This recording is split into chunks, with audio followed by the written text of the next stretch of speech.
विद्यार्थियों, हम BA part 1 का पेपर 1 पढ़ रहे हैं और पेपर 1 में हमने बहुत सारे टॉपिक्स कवर किए हैं और आज हम चर्चा करेंगे सामाजिक स्तरीकरण की या सोशल स्ट्रेटिफिकेशन की।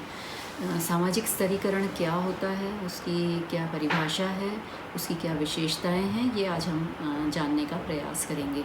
तो सामाजिक स्तरीकरण जब हम पढ़ रहे हैं तो हमें ये मालूम होना चाहिए, या सोशल स्ट्रेटिफिकेशन की जब हम बात कर रहे हैं तो हमें ये मालूम होना चाहिए कि मानव समाज में व्यक्तियों के बीच समानताएं ही नहीं पाई जाती बल्कि अनेक भिन्नताएं भी देखने को मिलती हैं और संसार के प्रत्येक व्यक्ति में कुछ न कुछ अपनी विशेषताएं होती हैं जो दूसरों में नहीं दिखाई देती।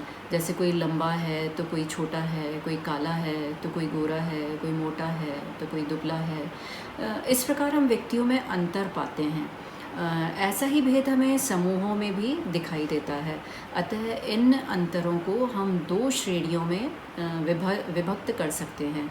पहला व्यक्तिगत विभेदीकरण और दूसरा सामाजिक विभेदीकरण। व्यक्तिगत विभेदीकरण के अंतर्गत हम व्यक्तियों में उनकी व्यक्तिगत विशेषताओं के अनुसार भेद करते हैं, जैसे आयु के आधार पर, यौन के आधार पर या रंग के आधार पर। और सामाजिक विभेदीकरण के अंतर्गत हम यह भेद सामाजिक आधार पर करते हैं। सामाजिक विभेदीकरण के 4 आधार प्रस्तुत किए जा सकते हैं। नॉर्थ ने ये 4 आधार प्रस्तुत किए, जिसमें पहला है प्रकार्य या फंक्शन, दूसरा है संस्कृति या कल्चर, थर्ड हम कह सकते हैं रुचि या इंटरेस्ट, और फोर्थ या चौथा हम कह सकते हैं क्रम विन्यास या रैंक। तो प्रकार्य या फंक्शन के आधार पर हम यह अंतर कर सकते हैं कि किसी विशिष्ट व्यवसाय के क्या कार्य हैं, जैसे डॉक्टर का कार्य, इंजीनियर का कार्य, प्रोफेसर का कार्य आदि। इन सभी व्यवसायियों के कार्यों में समूहगत भिन्नता हमें दिखाई देती है।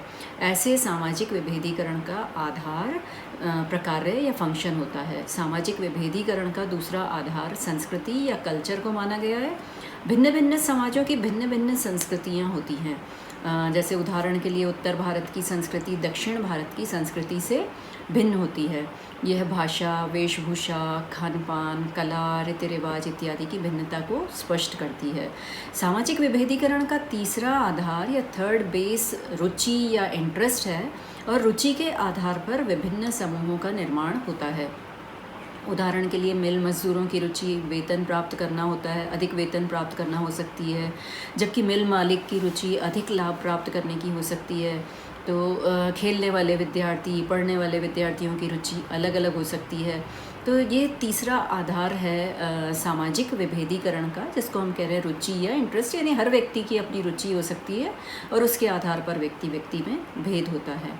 सामाजिक विभेदीकरण का चौथा आधार क्रम विन्यास है। क्रम विन्यास यानी रैंकिंग है, और इसके अंतर्गत एक सी परिस्थिति के लोग समाज के एक स्तर या स्ट्रेटम के सदस्य होते हैं। समाज के विभिन्न स्तर परिस्थितियों के भेद के आधार पर एक दूसरे से भिन्न होते हैं। इस प्रकार के विभेदीकरण में ऊंचे नीचे का बोध होता है, जो कि तीनों सामाजिक विभेदीकरण के मापदंडों में देखने को नहीं मिलता है।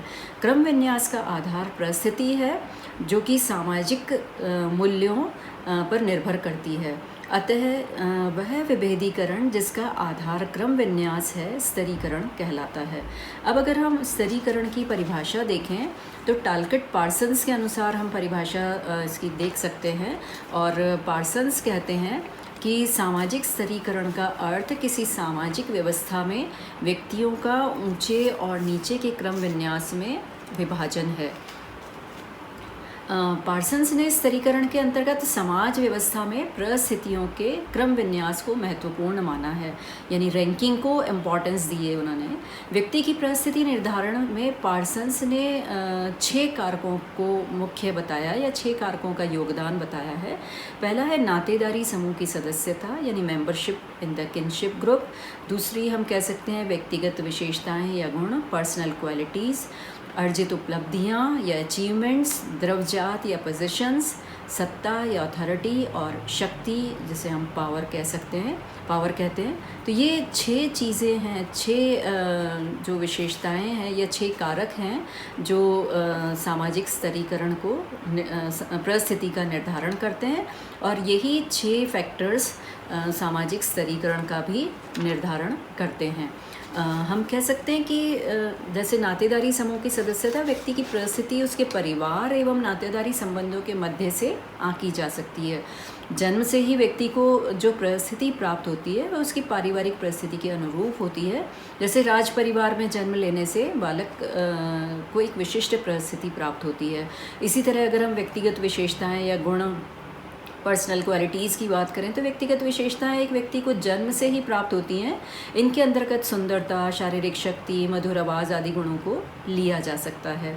इसी तरह से अर्जित उपलब्धियां या अचीवमेंट्स या अचीव्ड जो भी उसका स्टेटस होता है, ये वे उपलब्धियां होती हैं जिन्हें व्यक्ति अपने प्रयास से उपलब्ध कराता है या उपलब्ध करता है। ज्ञान उपार्जन व्यक्ति अपनी लगन से या प्रयास द्वारा कर लेता है। मधुर आवाज़ का होना एक व्यक्तिगत विशेषता होती है, लेकिन उसके लिए एक अच्छा गायक बनने का प्रयास करना उसकी अर्जित उपलब्धि होती है।